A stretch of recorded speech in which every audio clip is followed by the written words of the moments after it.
Clase número 42 y yo creo que va a ser conveniente ponerle una sección más. Campos vectoriales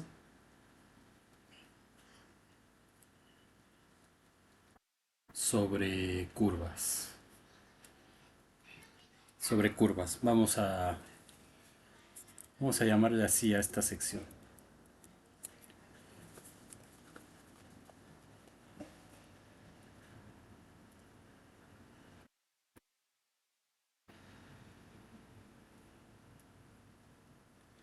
Bien, entonces podemos adaptar la definición de un campo vectorial a curvas. Nosotros tenemos una curva alfa definida en un intervalo i. Esta curva va a, a un subconjunto del espacio Rn y entonces bueno, es una función que va de Rn a Rn y entonces el campo vectorial, vamos a decir que tenemos un campo vectorial y que va del espacio Rn al espacio tangente en Rn. Eh, y esto es exactamente lo mismo que Rn. Visto así, es una función que a cada punto de la curva, digamos esto, eh, lo mandaría al espacio tangente P, pero en este caso lo vamos a mandar a los puntos alfa de T. Entonces realmente es el espacio Rn sobre sí mismo, o sea, la misma curva, es lo que quiero decir. Entonces cada punto de Rn, o sea, cada punto alfa de T aquí, sobre cada punto va a mandar un vector tangente. Entonces, vector tangente en general a Rn, no a la curva, a Rn. Aquí vamos a estar en Rn y este va a ser el espacio tangente a Rn, que es una copia de Rn. ¿De acuerdo? Entonces, como espacio tangente, el campo vectorial es cualquier vector. No necesariamente tangente a la curva, es tangente al espacio Rn, es decir, que vive en el plano tangente a Rn en este punto de Rn, que es una copia del mismo Rn. Entonces, en cada punto yo tengo una flecha que corresponde a este campo. No sé, estoy pintando un campo así en general, pudiendo ser lo que sea. Entonces, es un conjunto de flechas, piénsenlo así. El campo de Rn en R significa que en cada punto de Rn yo tengo un vector. Entonces, en cada punto de Rn. Ahora lo que vamos a hacer es, vamos a restringir este campo vectorial sobre una curva. Entonces, al estar restringido sobre una curva, solo vamos a tomar esos elementos del espacio vectorial que están anclados a la curva. Entonces, vamos a restringir ese espacio, ese campo vectorial en Rn solamente a la curva. Entonces, nos va a dar esa el esquema que tenemos ahí con las flechas verdes. ¿Sí? Pero en principio tenemos un campo vectorial en Rn y eso lo restringimos a las curvas. Entonces nos olvidamos de todos estos vectores que están por acá que pertenecen al campo, porque solo queremos o solo nos interesan los vectores que están sobre la curva. Entonces lo estamos restringimos el campo Y a la curva o a puntos de la curva alfa de t, que son puntos de Rn, como tenemos en esta visión de acá. Entonces, esto de aquí, visto de esta manera, me daría la composición de alfa con el campo vectorial. Entonces, alfa compuesta con el campo vectorial sería una función que va del conjunto I, subconjunto de Rn, al espacio tangente a la curva alfa de t de Rn. Y esto, como los alfa de t son puntos de Rn, es isomorfo también a Rn. Entonces, en cada punto de la curva yo tengo una copia de Rn, como había mencionado.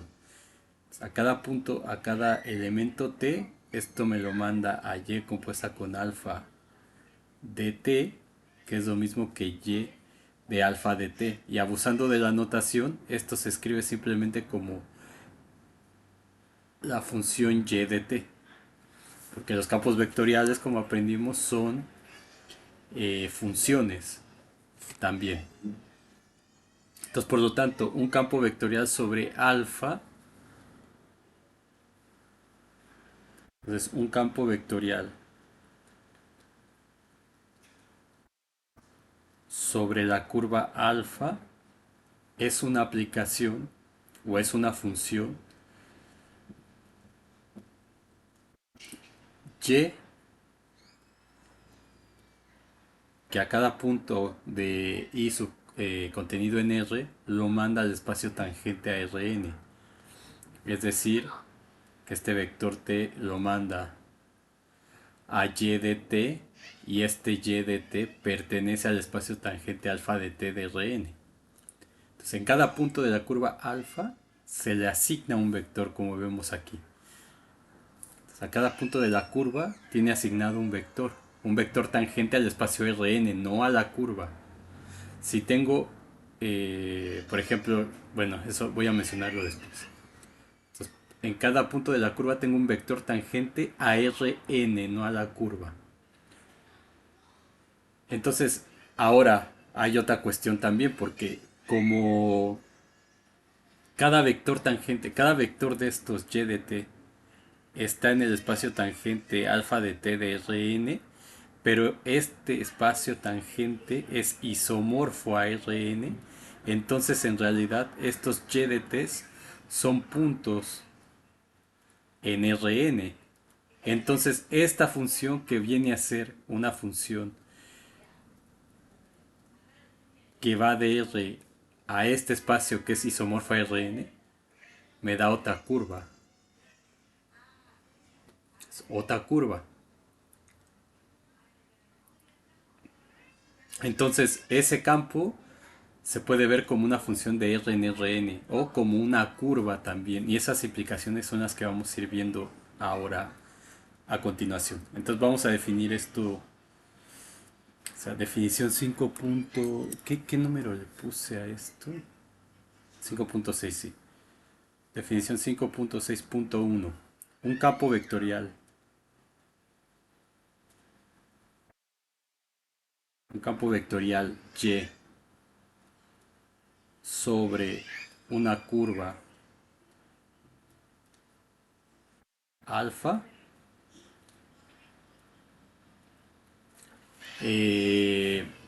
va a ser una función. Es una función que asigna, perdón, a cada número t en i un vector tangente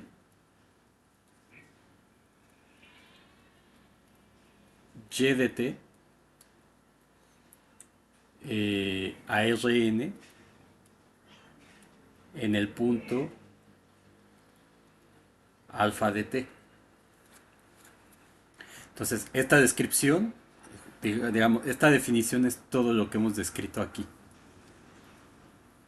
en la parte anterior.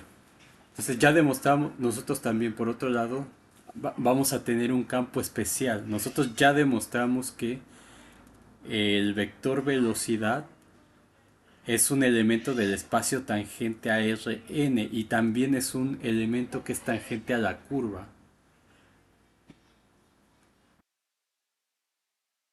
Entonces, bueno, pertenece al espacio tangente Rn a la curva y eso es, también lo podemos ver porque actúa sobre funciones C infinito y eso nos dice que es una derivación también ese vector tangente de manera natural.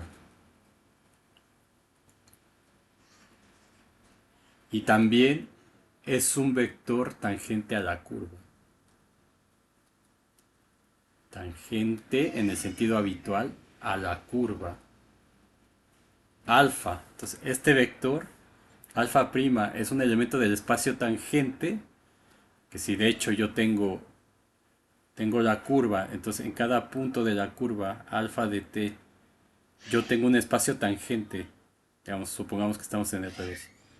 Tengo un espacio tangente que es este una copia de R2. Entonces en ese espacio tangente yo tengo vectores tangentes a R2, que es cualquiera de estos vectores. Entonces en particular los vectores que son tangentes a la curva son también elementos del espacio tangente, pero tienen la particularidad que también son tangentes a la curva alfa.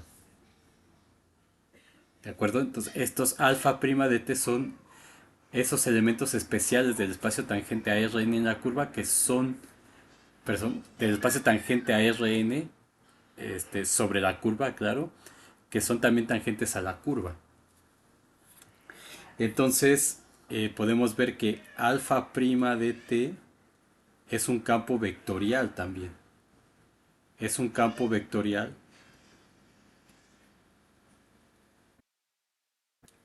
sobre la curva alfa, sobre alfa de t. Y usando el isomorfismo, entonces eso lo pongo aquí, y usando, que ya lo mencioné antes, el isomorfismo t alfa de t de Rn. Perdón, esto lo estoy poniendo así simplemente, con Rn. Entonces también se puede ver como una curva, como la curva que manda el t al punto alfa prima de t en Rn como punto. Entonces, en conclusión, hay dos curvas. La curva original alfa de t que describe posiciones. Entonces hay dos curvas. Con todas estas cosas que hemos aprendido ya. Hay dos curvas. La original alfa de t que describe posiciones en Rn. Y también está la curva alfa y la curva alfa prima de t que describe velocidades.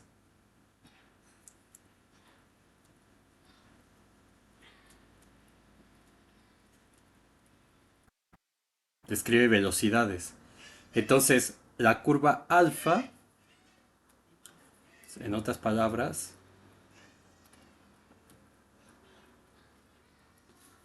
la curva alfa de t está en el espacio de posiciones.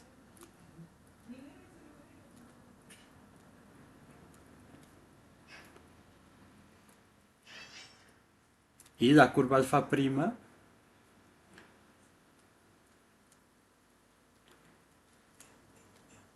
está en el espacio de velocidades.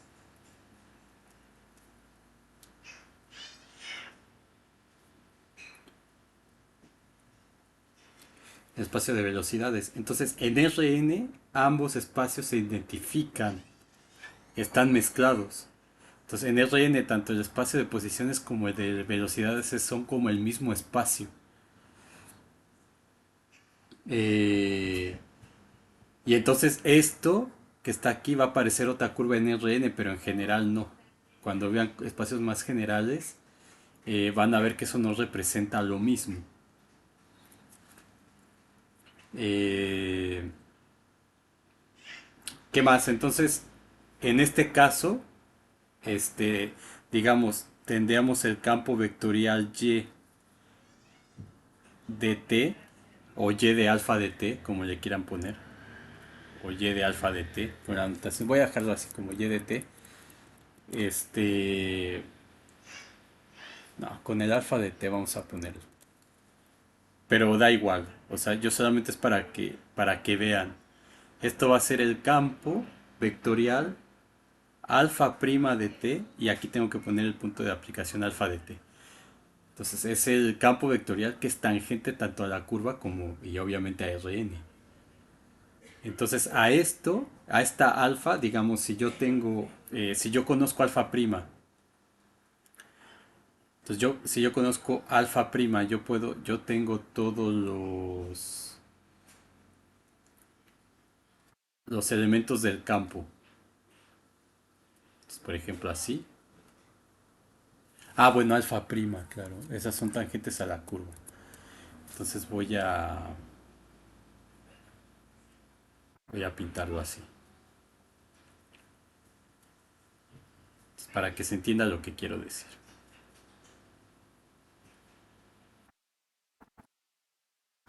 Entonces, algo así. Yo conozco este alfa prima de t en cada punto de Rn que le llamo alfa de t. Y entonces, resolviendo esta ecuación diferencial, o sea, este alfa prima de t en el punto t es de alfa con respecto de t igual a y evaluado en alfa de t. Entonces, esta es una ecuación diferencial. Entonces, si yo conozco esa derivada, yo puedo calcular quién es alfa de t integrando. Entonces, esa alfa de t, puedo encontrar que es una cosa que me manda los elementos t al punto alfa de t, y de alfa de t, es la curva integral.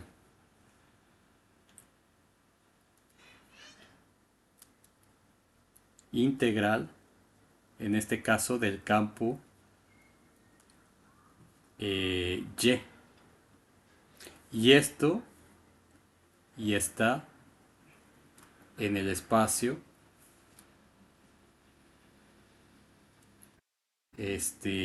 tangente a Rn. Entonces, que tiene 2n dimensiones, ¿se acuerdan? El punto y el vector. Entonces, la curva integral, cuando yo resuelvo esa ecuación diferencial, pues voy a obtener la curva tal que estos vectores que pintamos son los vectores tangentes a esa curva. Entonces, esa es la curva integral del campo, en este caso particular. Entonces, en el caso particular de lo que estamos viendo nosotros, este espacio tangente Rn es Rn cruz Rn, que tiene dimensión 2n. Y entonces la curva, la curva es, en este espacio se puede poner como alfa de t, alfa prima de t.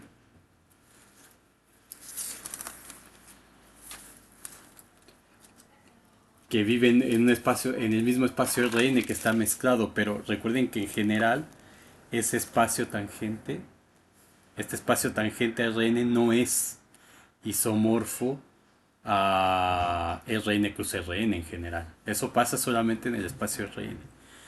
Ahora, esta curva vive en el espacio fase.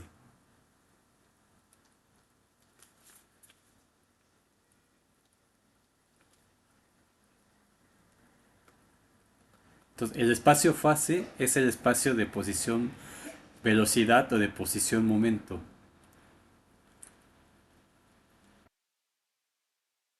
Posición momento. Entonces, los que estudiaron física, los que vieron mecánica clásica o mecánica vectorial, creo le llaman, vieron el espacio de posición momento, que es el espacio fase. Entonces, donde las coordenadas son un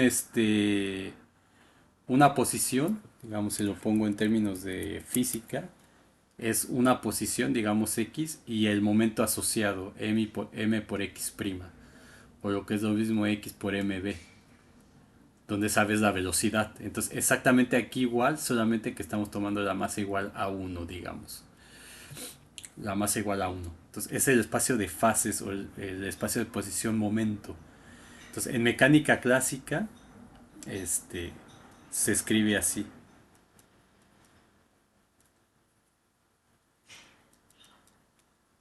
Y de hecho cuando se hace la cuantización también, el espacio de posición momento. Y entonces ahí la dinámica ocurre en ese espacio.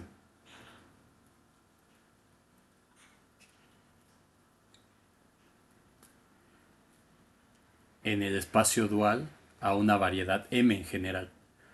Entonces esa curva se llama, o sea, la curva,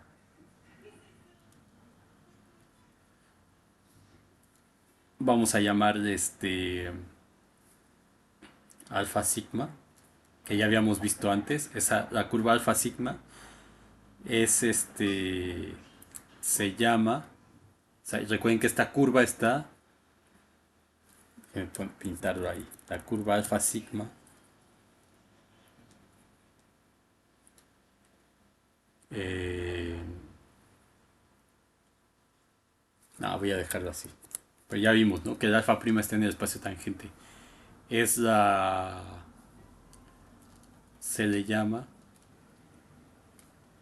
el levantamiento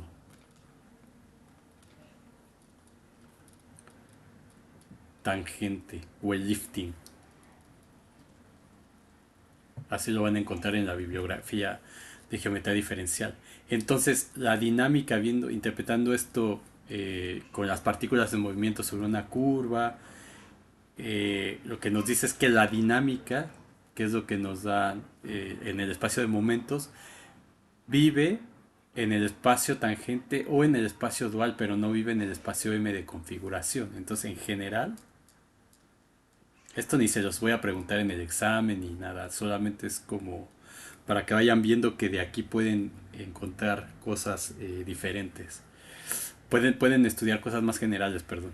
Entonces, en general, en una variedad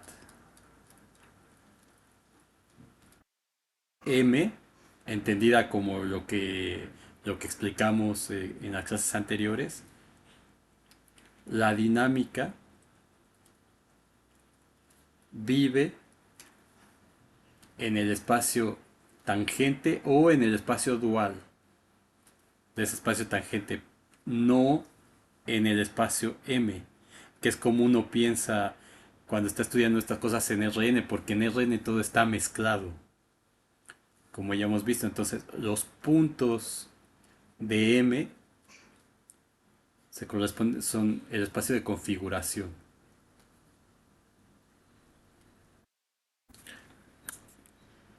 El espacio de configuración.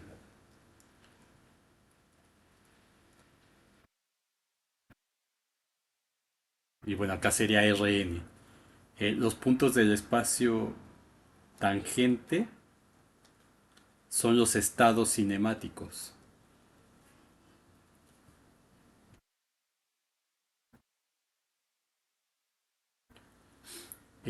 Los puntos del espacio dual, que todavía no sabemos qué es, pues si llevaron álgebra lineal lo vieron, son los estados físicos completos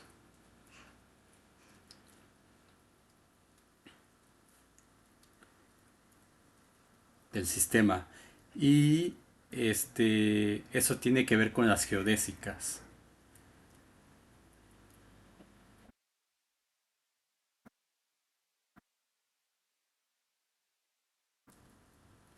Con las geodésicas en los espacios curvos. Entonces justamente es el levantamiento alfa alfa prima, y uno lo que pide es que la derivada covariante de alfa prima con respecto a alfa prima sea igual a cero. Entonces esas geodésicas son las curvas de longitud mínima en una superficie o en una variedad. Entonces, por ejemplo, en la esfera, pues la trayectoria mínima entre dos puntos no es una línea recta, es una medio circunferencia, digamos.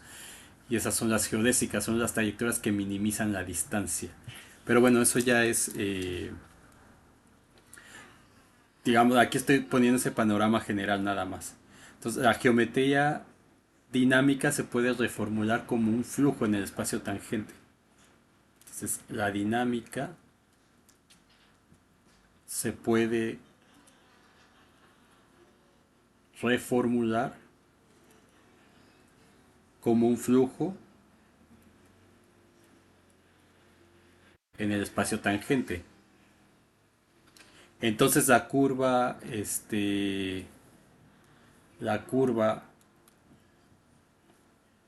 t a y de alfa de t, es decir, ese nuevo campo vectorial sobre la curva. O sea, yo tengo una curva, ahí en esa curva tengo un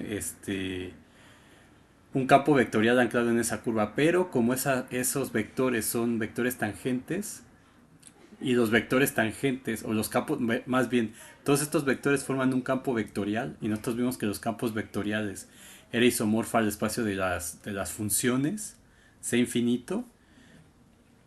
Entonces, esta Y se puede ver como una curva también. Y entonces esa curva eh, la podemos interpretar,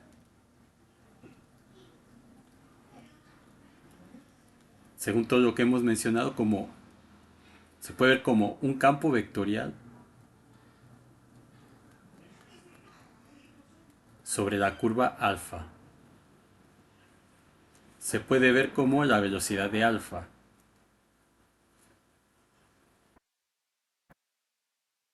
Se puede ver como una nueva curva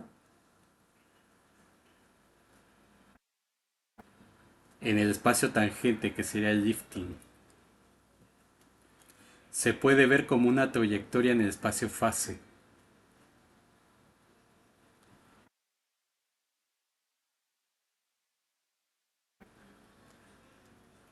Se puede ver como un estado dinámico completo del sistema.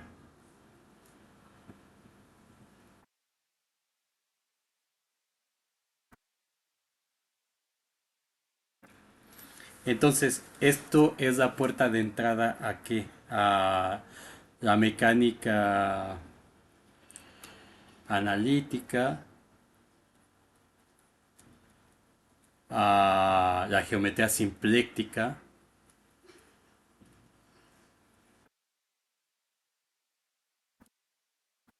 a la relatividad, a teoría de flujos, teoría de flujo, teoría de flujo,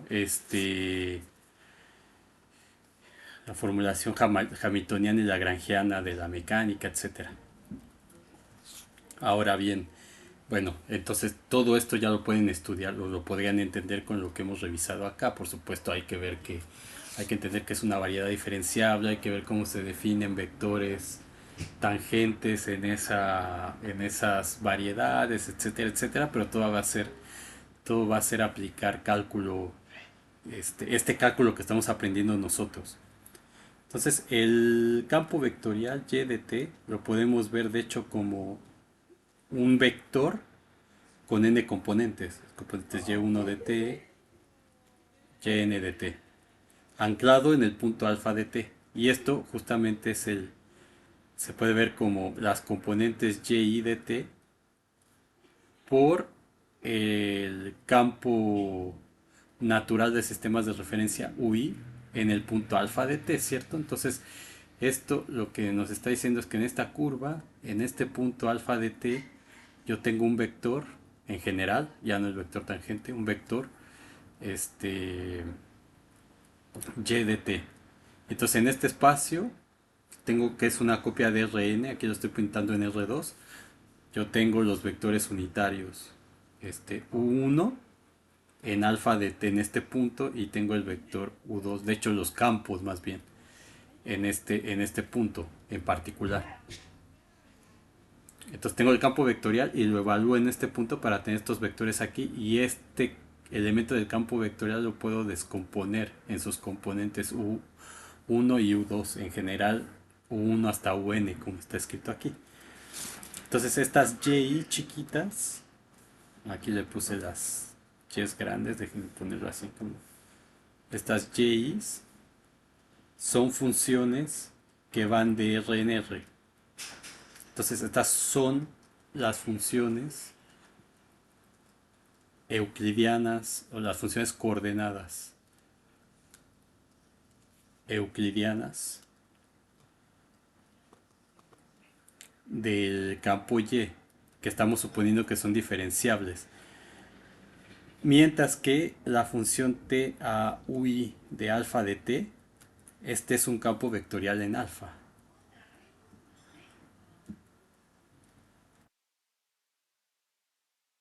En alfa. Entonces vamos a poner así ui como ui de alfa de t, abusando de la notación. Entonces este ui, recuerden que es ese campo que a cada punto de Rn me da un espacio tangente en Rn. Y si lo compongo con la curva alfa, pues va a ser la cosa que va del intervalo i a el espacio tangente alfa de t en Rn. Va a estar dado por t a la función ui de alfa de t, de esa manera.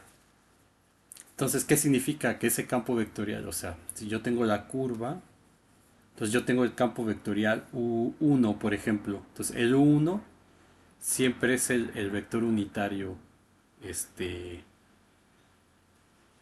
así. El vector unitario en la dirección X1. Entonces, este es este campo. Aquí no se ve muy bien, pero es el campo paralelo. Todos estos vectores son paralelos. Entonces significa que en cada punto de la curva, restringiéndome a la curva solamente, pues en cada punto yo voy a tener el vector unitario este. O sea, en cada punto voy a tener una copia del espacio Rn y este sería mi campo 1 anclado en la curva alfa de t.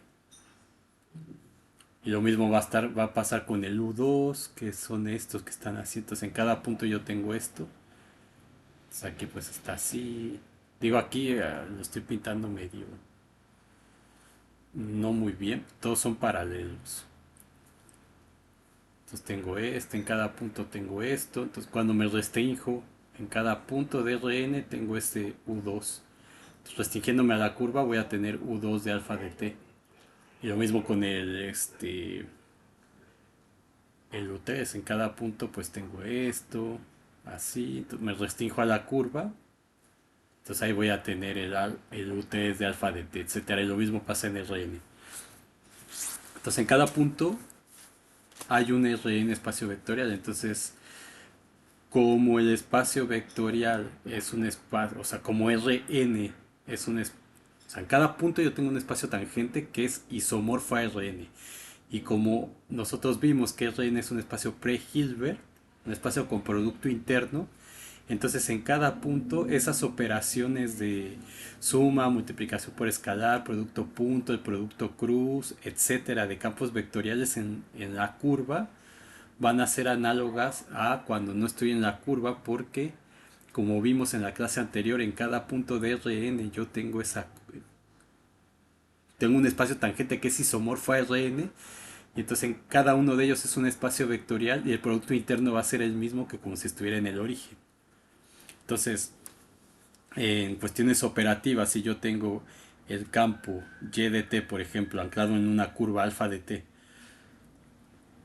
dado por t cuadrada 1 más 1 menos t cuadrada u2. Entonces, si se fijan, esto es una curva y de t igual a t cuadrada, 1 menos t cuadrada en el espacio. Entonces, ahí puedo construir la curva liftada, puedo en cada punto de la curva original, que no sé quién es aquí, no sé quién es la curva, pero podría obtenerla.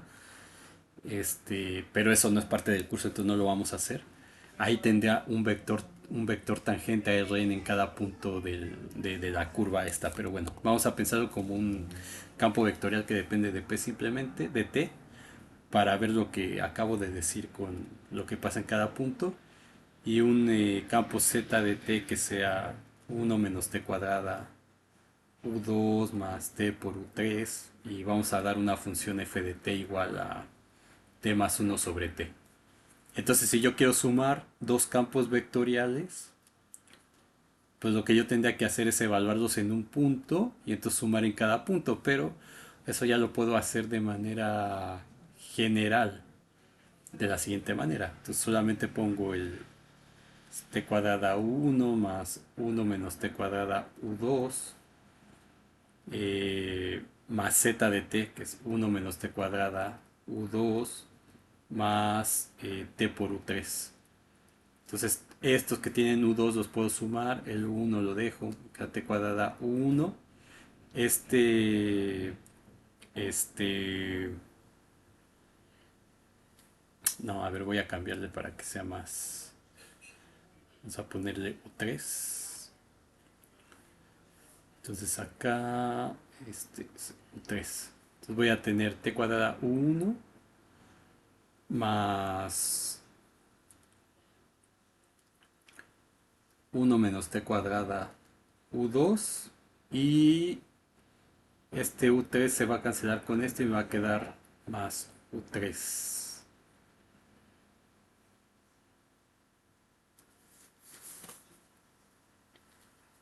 Voy a quitarle esto también. Vamos a ponerle más t cuadrada U3. Entonces aquí más t cuadrada U3 para que me quede algo más simple.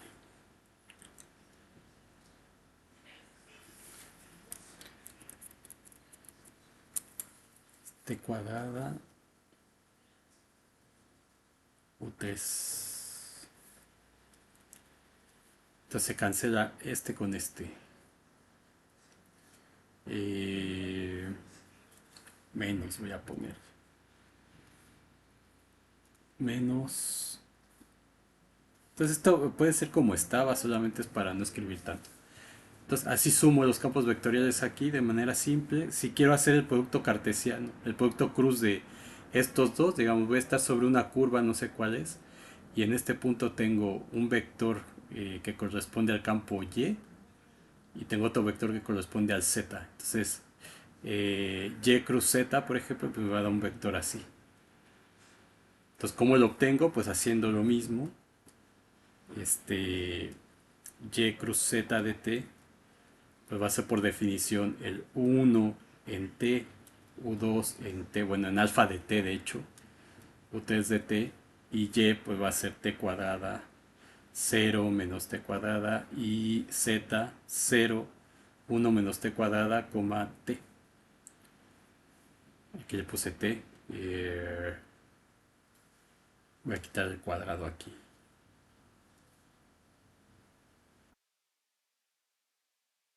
Menos T y aquí le pongo T. Y entonces pues esto me va a dar el campo vectorial este por este menos este por este, kt por 1 menos t al cuadrado u1 más, luego es este por este 0 menos este con el menos de ahí más t cúbica u2, se me queda así, este por este t cúbica, con el menos me queda negativo, perdón, menos t cúbica u2 más t cuadrada por 1 menos t cuadrada u3. Y ya, es un campo vectorial que en cada punto de la curva me va a decir qué vector es ortogonal a esos dos y me va a dar un campo vectorial. Ah, no, lo había pintado hacia abajo. Campo vectorial así. No sé. Y también podría ser un producto interno, y con z de t. Pues sería y con zi. Y esto me queda t cuadrada por 0 más y2 que es menos no, 0 por z2 que es 1 menos t cuadrado más z que es menos t por t. Esto me queda igual a menos t al cuadrado, por ejemplo. Entonces, para derivar un campo vectorial sobre la curva alfa ahora, solamente hay que derivar sus funciones coordenadas. Bueno, y otra cosa con la función f que puse, por ejemplo, f por y de t, pues es lo mismo que f de t por y de t, y mi función era t más 1 sobre t por el campo y que es t cuadrada u1 menos t por u3 según los cambios que hicimos. Y esto me da t por t más 1 u1 menos t más 1 u3. Me queda de esa forma. Entonces ahora si quiero derivar, o sea, para derivar un campo vectorial en general sobre la curva alfa de t, solamente hay que derivar sus funciones coordenadas.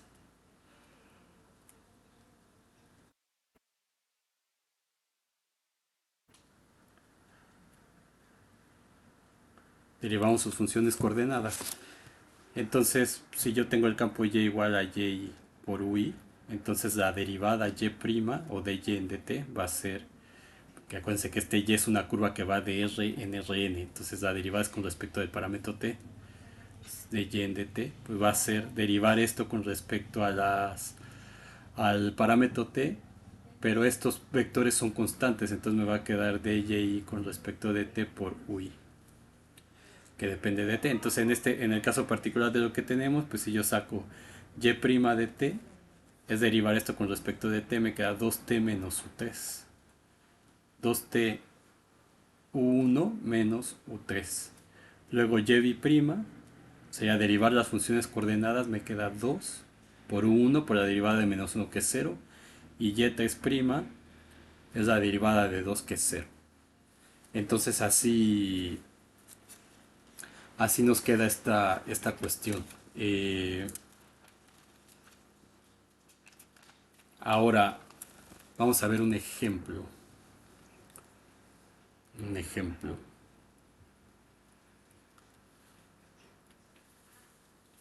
Ejemplo. Vamos a tomar, eh, vamos a dar la curva alfa que vaya de R en R2, tal que sea una circunferencia. Entonces, alfa de t igual a coseno de t, coma seno de t. Y esto pues se puede escribir como x de t, y de t. O lo que es lo mismo alfa 1 de t, alfa 2 de t. Entonces esa es nuestra curva. Eh, entonces, si la graficamos, estamos aquí,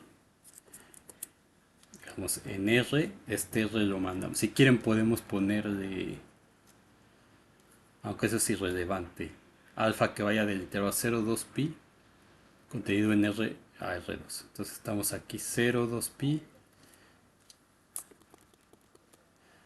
Voy a quitar esto de acá. El intervalo 0,2 pi es el intervalo i. Y esto bajo la curva alfa me lo manda al espacio R2. Y en este espacio R2 me da la circunferencia, o sea, si esto lo igualo así, me queda que x cuadrada más y cuadrada es igual a 1. O si voy graficando los puntos, pues en 0 tengo 1,0, empiezo aquí, y entonces la voy recorriendo en esta dirección, hasta que le doy una vuelta. Entonces se mueve en una circunferencia. Calculo la derivada alfa prima de t es menos el seno de t, el coseno de t. Y esto pues es menos y de t, x de t, ¿cierto? Entonces, y este vector es tangente al círculo. Entonces, por ejemplo, en alfa prima en 0, pues me queda seno de 0 que es 0, coseno de 0 es 1. Es el 0, 1, el 0, 1 como vector que es este, pero anclado siempre en el punto alfa en 0, que en este caso es 1,0. Entonces, ese vector sería este. Entonces, alfa prima en 0. Luego puedo hacer, no sé, alfa prima en pi medios, por ejemplo. Entonces, seno de pi medios es 1, me queda menos 1,0 en el punto alfa de pi medios. Y alfa de pi medios es coseno de pi medios 0, seno de pi medios es 1. Entonces, en el punto 0,1 aquí, tengo que trazar el vector menos 1,0. Entonces, ¿qué es este? O le sumo, ¿no? Es 0,1 más menos uno 0 y eso me va a quedar me va a dar el vector aquí arribita. Entonces, este sería el campo vectorial tangente a la circunferencia. Entonces, y además esta alfa prima es tangente al círculo. Bueno, alfa prima de t es un vector tangente a R2. Y además es tangente al círculo. Entonces lo que tenemos es que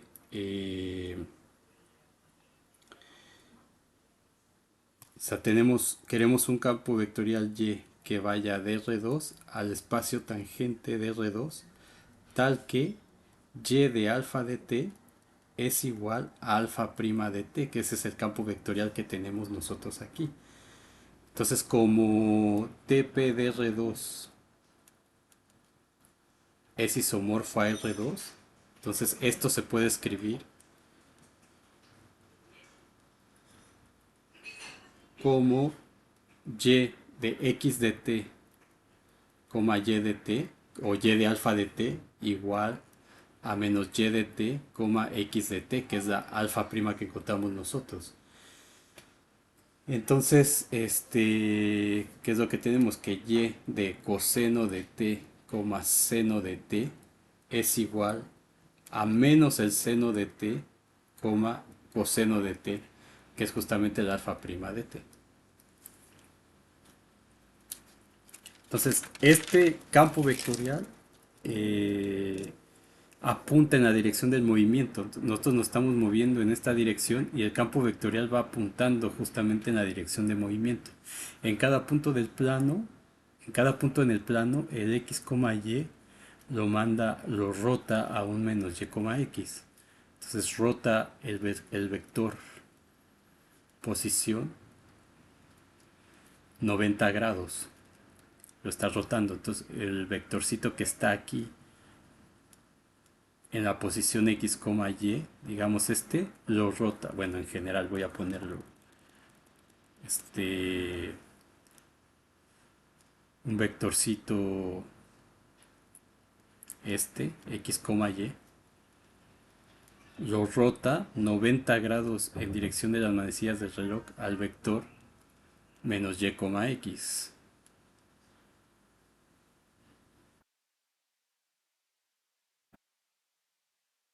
90 grados. Entonces, perdón. Perdón, acá. Lo está rotando 90 grados a la otra posición. Entonces, esa curva satisface que d alfa en dt, o ese campo vectorial, es igual a y de alfa dt. Entonces, si escribimos las ecuaciones diferenciales, lo que dice es que x, porque este es un vector, entonces d alfa en dt es lo mismo que d en dt de alfa 1 a alfa 2.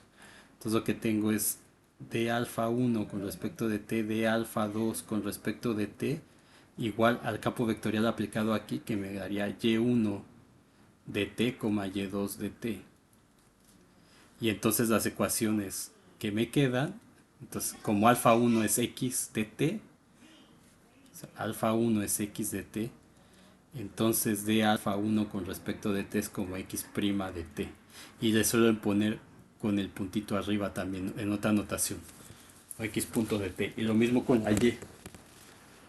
Entonces con la y tengo alfa 2 igual a y de t. Entonces d alfa 2 con respecto de t lo puedo escribir como y' de t, que es y punto de t. Y entonces las ecuaciones me quedan como con esta ecuación. Lo que tengo, según esto que encontramos aquí, es que x' de t es igual a menos y de t y y' de t es igual a x de t.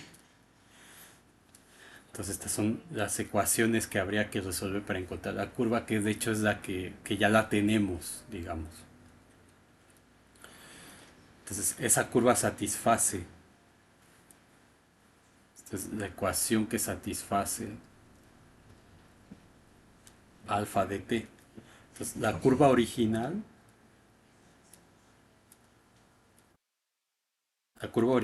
alfa de t vive en R2 y la curva que es el lifting alfa de t igual a alfa de t, alfa prima de t va a estar dada como coseno de t seno de t menos el seno de t coseno de t. Esta es una curva en el espacio tangente R2 que vive en R4.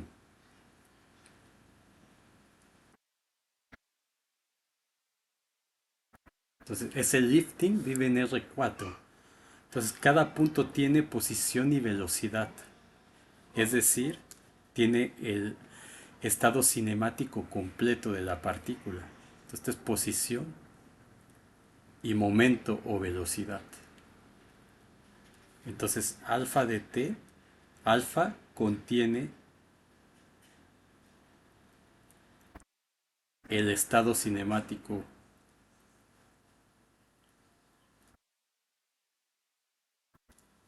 de completo de la partícula.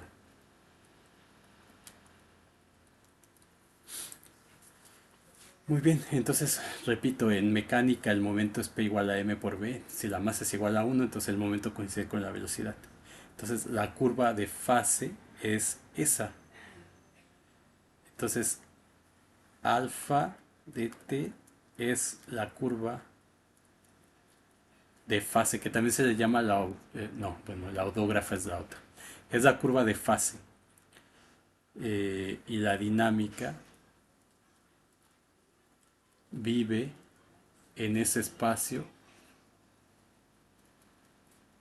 de 4 dimensiones.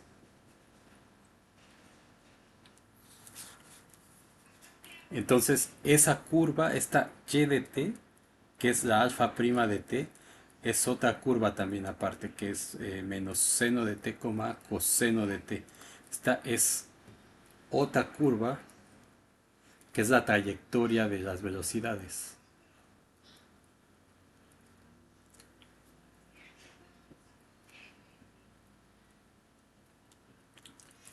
Es la trayectoria de las velocidades. Y a esa curva se le conoce como la odógrafa.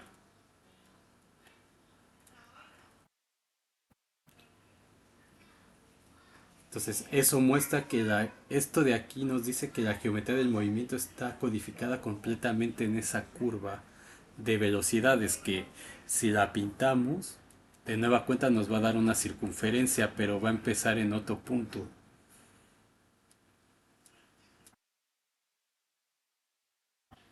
Entonces esta curva y de t empieza en 0,1. Empieza aquí. Entonces gira, me da una circunferencia también, pero empieza aquí. Y por supuesto, si calculo la derivada de esto, digamos, la derivada de y prima de t, pues va a ser alfa biprima de t, que es menos el coseno de t, menos el seno de t. Entonces, estos van a ser tangentes a esta curva de aquí. Y estos vectores van a ser los vectores de aceleración.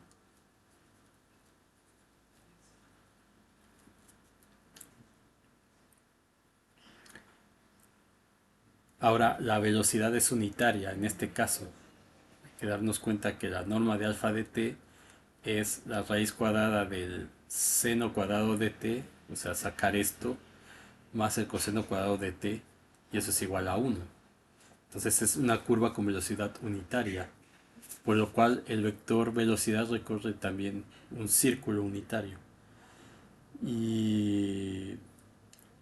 Y esa, digamos, la derivada de esta nueva curva, que va a ser la nueva curva alfa prima, o sea, la nueva curva va a estar anclada en los puntos alfa prima de t y me va a dar un punto alfa biprima de t.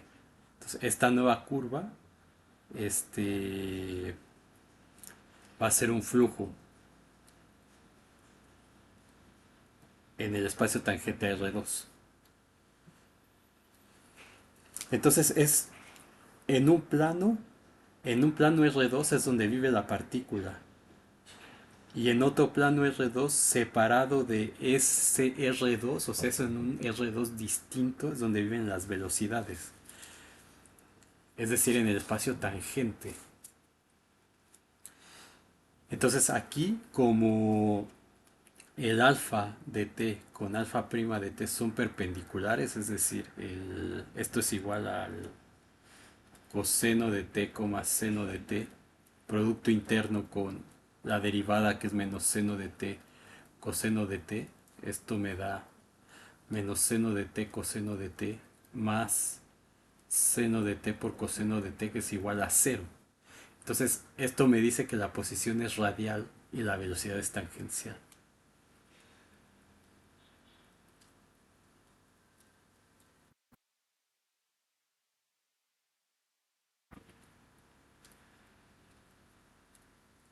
Es decir, la partícula, si estoy en el espacio R2, la partícula se mueve en dirección radial. Entonces, con esto yo sé la posición de la partícula y la velocidad es perpendicular a esa dirección radial, que sí es lo que hemos encontrado. Entonces, alfa de t vista como un vector y no como un punto, digamos. Entonces, el producto interno de estos dos en este punto, que sería este alfa de t, es cero, lo que me dice que son ortogonales. Entonces, esa audógrafa que hemos pintado ahí, que es la curva de velocidades, es la audógrafa o curva de velocidades, nos va, que en este caso es un círculo, nos va a dar toda la información dinámica del sistema. Entonces, esa audógrafa eh,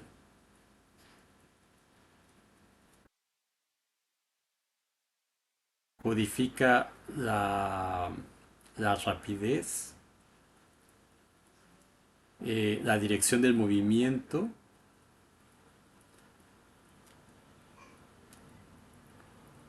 y cómo cambia la dirección en el tiempo, o sea, la aceleración. Entonces, me da información de todo. Nos va a decir si el movimiento es rectilíneo, curva, acelerado, oscilante, etcétera. Entonces, esa curva nos da información del movimiento. Es decir, nos dice si es uniforme, eh, rectilíneo, curvo, acelerado, oscilatorio, etcétera. Entonces nos da toda la información. En nuestro ejemplo la velocidad es constante igual a 1, es decir, no hay aceleración tangencial. Entonces, en este ejemplo, como la norma de alfa prima de t es igual a 1, entonces esto implica que no hay aceleración tangencial.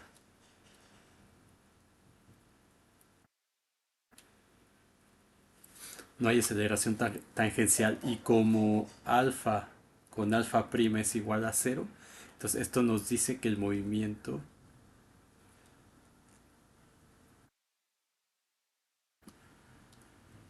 es tangencial. Es decir, que la partícula nunca sale del círculo. Y la alfa biprima de t que vimos que es menos coseno de t menos seno de t, que sería menos la curva alfa de t. Esto lo que nos dice es que la aceleración apunta hacia el centro. Entonces, si alfa biprima está sobre la misma dirección perdón, aquí puse alfa prima, es alfa. De la alfa, Aquí esto es alfa de t como vector, la aceleración me dice que va hacia adentro,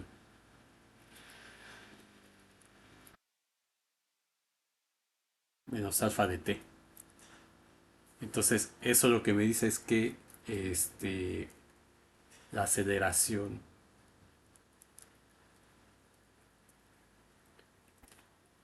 apunta al centro y que es entonces por lo tanto un movimiento con aceleración o con fuerza centrípeta.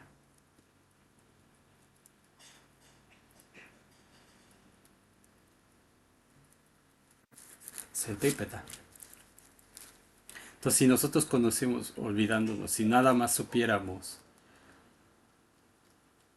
si conocemos la alfa prima de t, eh, entonces nosotros podríamos encontrar la curva alfa de t como alfa en cero más la integral de 0 a t por alfa prima de s diferencial de s. Entonces, si lo aplicamos a nuestro ejemplo particular, alfa de t sería alfa en cero, o bueno, si la calculamos así, sería la integral de 0 a t de alfa prima que conocemos, que es menos el seno de t evaluado en s menos seno de s, coseno de s, diferencial de s, que esto no lo hemos visto, pero equivale a integrar, este, digamos, aquí estoy siendo extremadamente informal porque estas cosas las van a ver después en, en cálculo 4. Entonces la integral del seno es el coseno, coseno de menos coseno de t, coseno de s evaluado en 0t, y este de aquí, la integral del coseno es el seno de 0 a t. Entonces esto me queda coseno de t menos coseno de 0 que es 1 y acá me queda seno de t. Entonces esto es igual a este coseno de t, seno de t, que es la curva que tenemos, menos un punto inicial, que en este caso es el 1, 0. Entonces, eso depende del punto inicial que yo tengo. Entonces, lo que quiero que vean aquí es que si conocemos la curva alfa prima, podemos encontrar quién es alfa de t. Y esta ecuación de dónde viene, viene de resolver las ecuaciones diferenciales que tenemos aquí. Entonces esto es dx en dt igual a menos el seno de t y este es dy en dt igual al coseno de t. Entonces integrando yo conozco quién es la x y quién es la y. Este,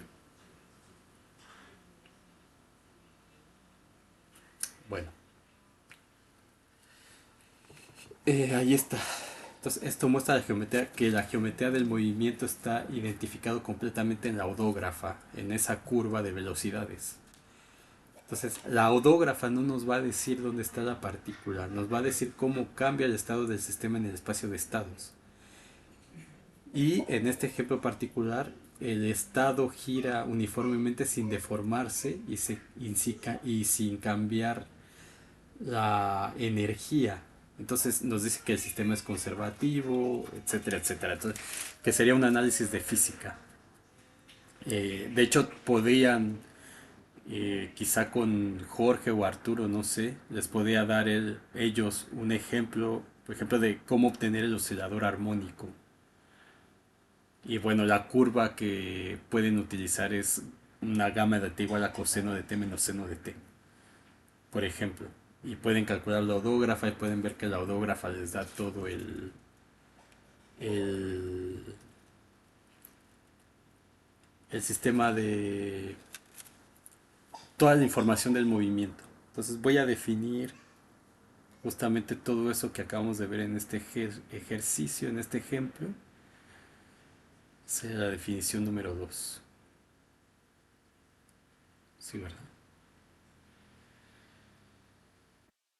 Sí.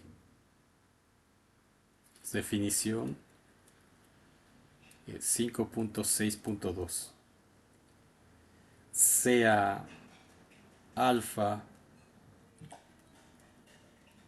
una función definida en i en Rn. Entonces, una curva voy a poner. Una curva. Entonces, uno, la odógrafa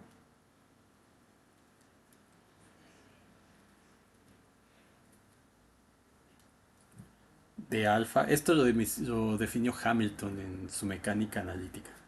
Entonces, la odógrafa de la curva alfa es la curva de velocidades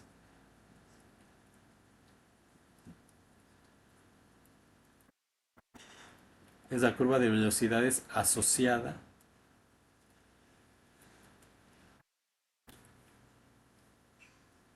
a alfa definida por, entonces esa se define con una letra h sub alfa es la curva i de r en Rn, tal que h de alfa de t es igual justamente a alfa prima de t.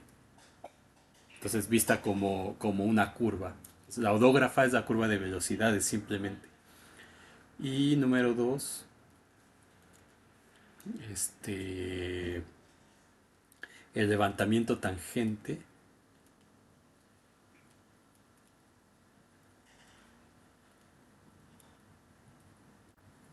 o lifting de alfa es la curva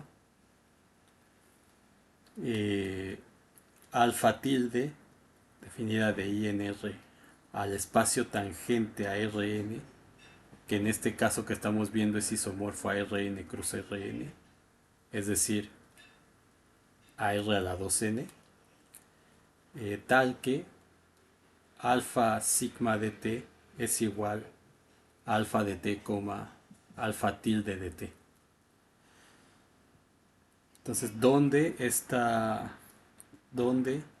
alfa tilde representa el estado dinámico?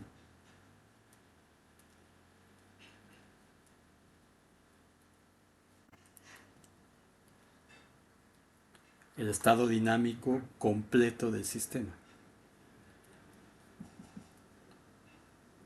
Entonces, conociendo la odógrafa podemos saber si es un movimiento uniforme, rectilíneo, un oscilador armónico, etcétera.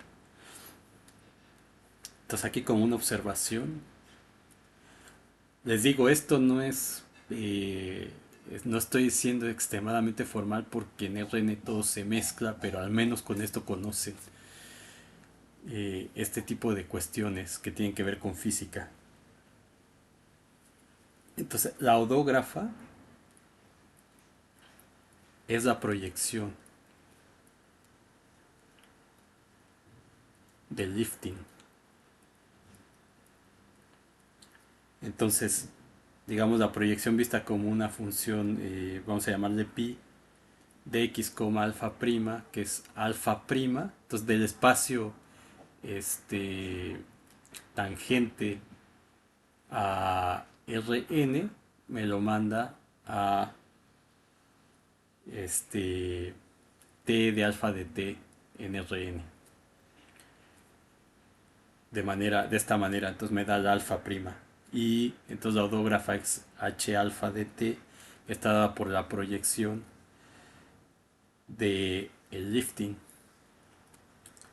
Entonces esto es igual a pi de alfa de t, alfa prima de t, y por la definición de la proyección esto es alfa prima de t. Entonces de hecho esa proyección me lo manda sobre el Rn, digamos, para que me dé la curva. Y entonces tengo la curva, la odógrafa. Ahora tenemos otra, antes de terminar con esto, hay otro campo vectorial que hemos visto aquí que es la aceleración. Entonces vamos a definir eso. Punto 3 sea alfa de R en Rn una curva. La aceleración es el campo vectorial.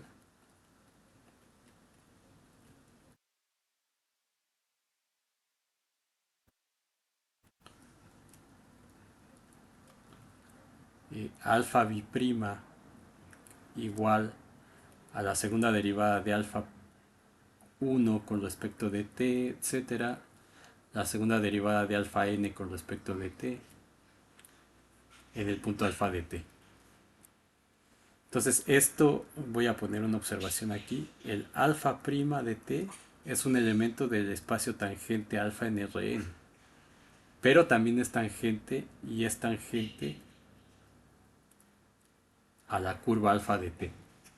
Y alfa biprima de t es también un elemento del espacio tangente a Rn, que es isomorfa a Rn también, y eso nos da la otra curva.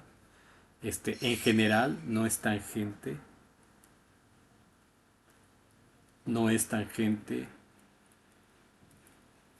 a la curva alfa de t, por supuesto. Entonces la aceleración,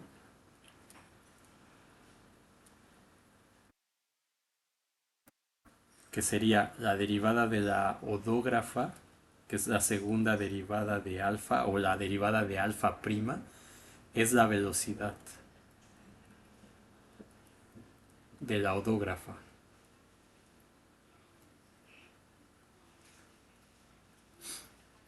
Y es el vector que es el vector tangente a la curva de velocidades. El campo vectorial tangente a la curva de velocidades.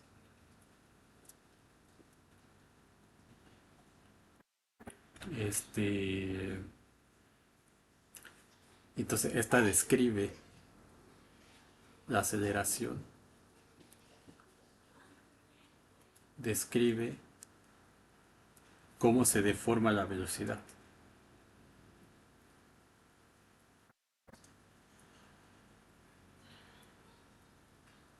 Entonces en una curva yo puedo tener un campo vectorial anclado, el que sea. Ahora, dentro de todos esos campos vectoriales hay uno especial, que es el campo vectorial que es tangente a la curva también. Entonces, en ese caso, los vectores tangentes en cada punto a Rn también son tangentes a la curva. Y para ese campo vectorial, que es el y eh, de alfa de t, que es igual a alfa prima de t, también tengo el campo vectorial de aceleraciones.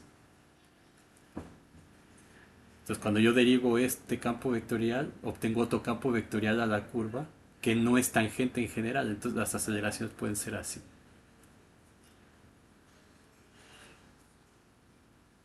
Ni siquiera, y tampoco es ortonormal. En el caso del ejemplo, resultó que era normal. Entonces, en nuestro ejemplo, que era la circunferencia, entonces en cada punto de la circunferencia había un vector tangente así, y la aceleración, entonces en cada punto tenemos un vector tangente a la curva que es el alfa prima. Y la segunda derivada, o la derivada con respecto a eso, es la aceleración que era radial. Entonces un vector que es normal a esa curva, y eso nos dice cosas sobre el movimiento en ese caso particular, pero en general no. Ahora,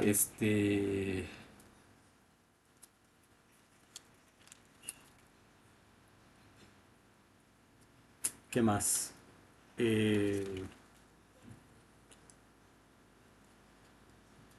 O sea, en general también está visto en esto. Nosotros tenemos la derivada con respecto de t, de este campo vectorial sobre la curva.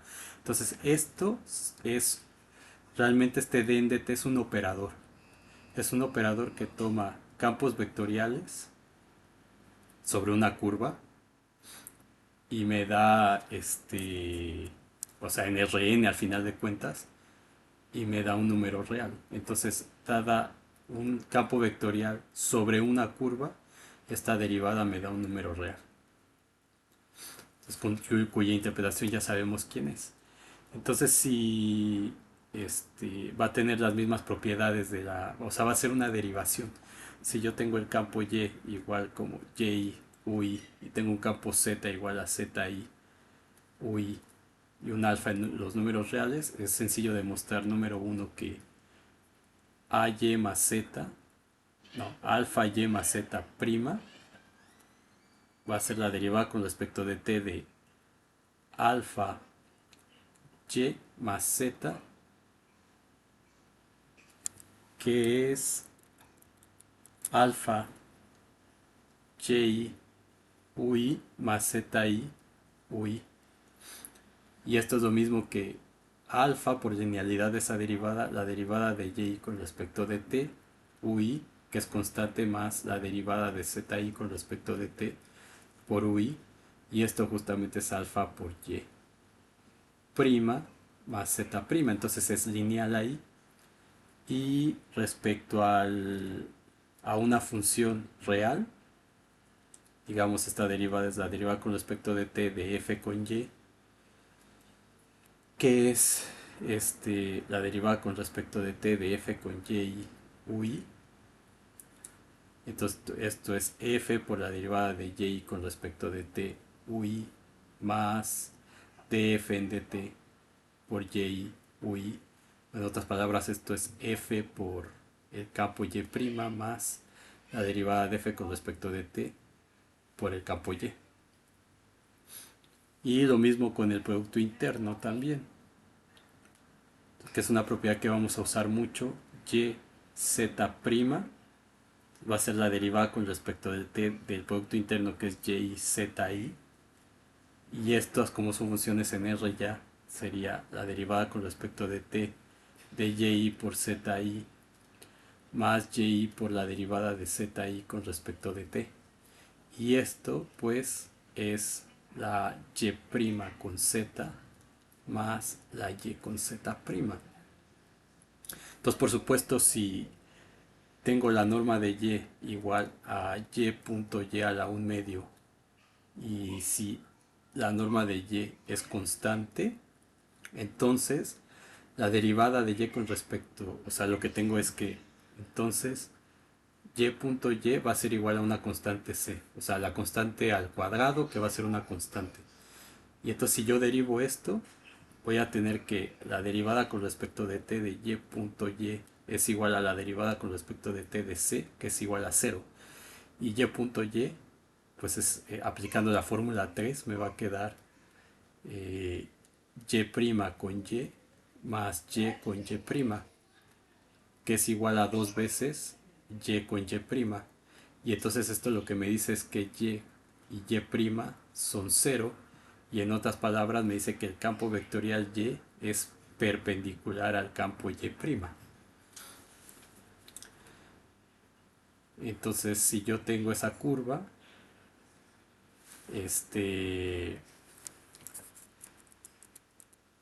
tengo, no sé, el campo vectorial y en un punto, este es y, entonces el y' va a ser perpendicular a este en cada punto. Entonces, en cada punto donde yo me mueva, ese y el y' tiene que ser un vector perpendicular. Entonces va a cumplir con esta condición. Entonces, nosotros sabemos que los vectores tangentes b de p y w de p en un punto son paralelos si, solo si la parte vectorial es igual a... Perdón, ahí serían iguales. Entonces sabemos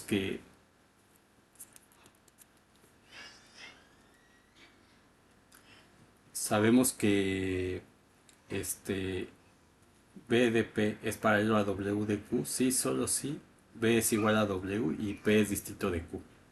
Entonces, eh, podemos ver qué significa que un campo vectorial sea paralelo sobre en la curva. Definición 5.6.4. Sea alfa la curva que va de R en R. Una curva. En Rn, perdón. Y Y un campo vectorial sobre esa curva. un campo vectorial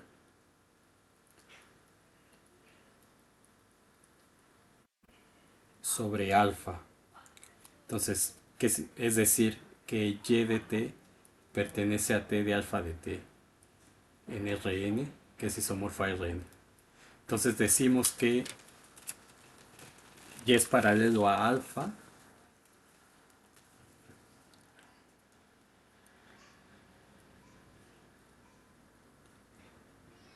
y es paralelo a alfa si la derivada de y con respecto de t es igual a cero para toda t en el intervalo i. Entonces, esto generalizado a variedades va a decir que la conexión o la derivada covariante de y con respecto a alfa' es igual a cero, pero bueno, esa es otra historia.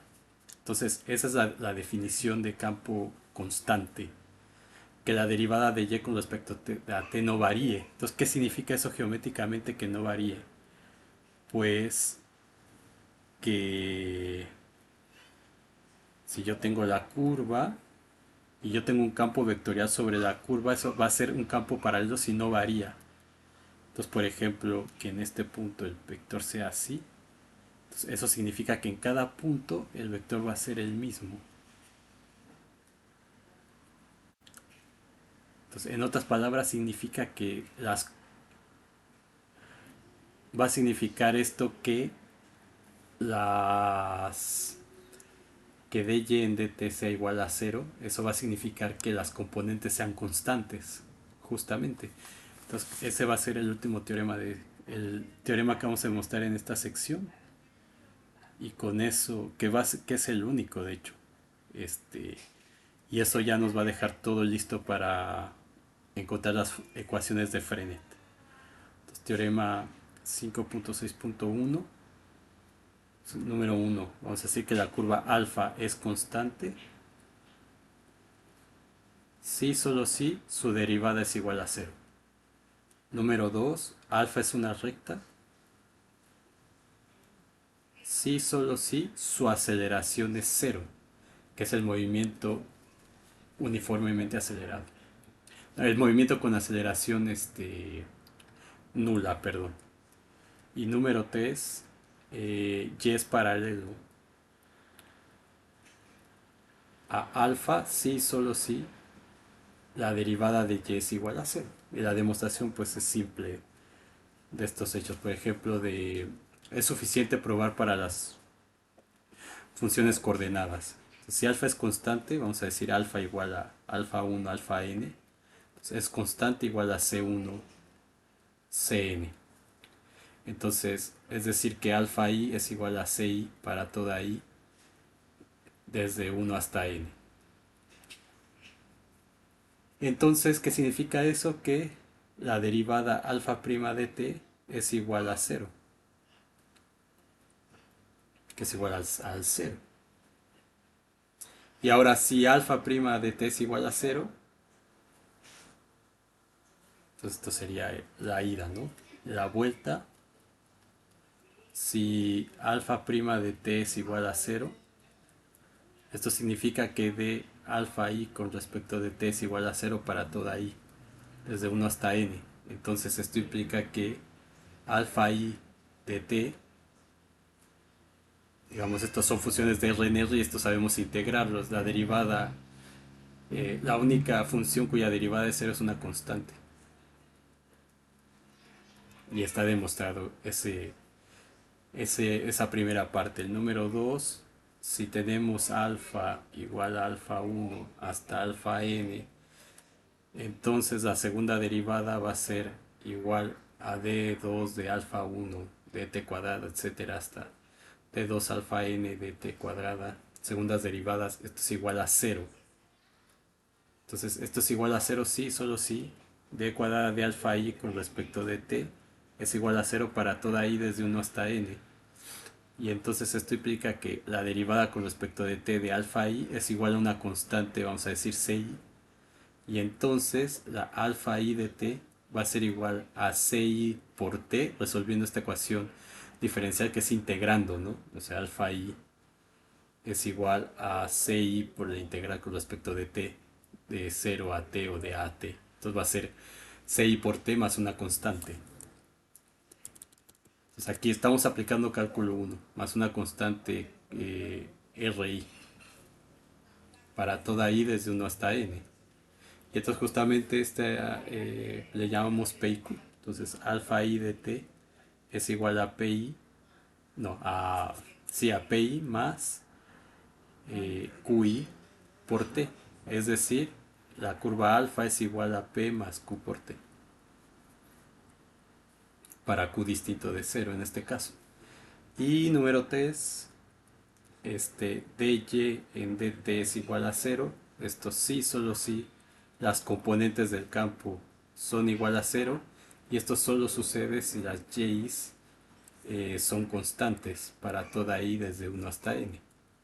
Entonces el campo vectorial es C1 Cn anclado en alfa dt. Entonces siempre que tengamos un campo vectorial paralelo como está aquí, bueno, aquí creo que no se ve muy paralelo que digamos, pero parece que son distintos vectores, pero son el mismo. Voy a ponerlo así. Que no quería ponerlo así, ligeramente,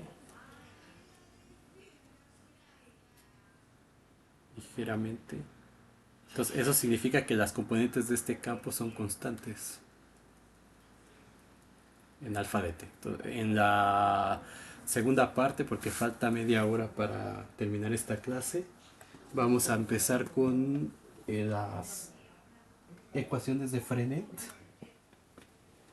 Y vamos a ver hasta dónde llegamos y seguramente en la siguiente clase, en la clase de la siguiente semana terminamos con esta parte muy importante. Pero dense cuenta que de aquí pueden explorar territorios un poco más avanzados desde el punto de vista de la geometría diferencial, que es lo que seguiría de todo esto. Entonces espero que haya sido claro y que hayan entendido al menos la idea. Y prácticamente su tarea la pueden hacer falta con lo que veamos esta clase y la que sigue de manera completa, pero ya pueden avanzarla bastante.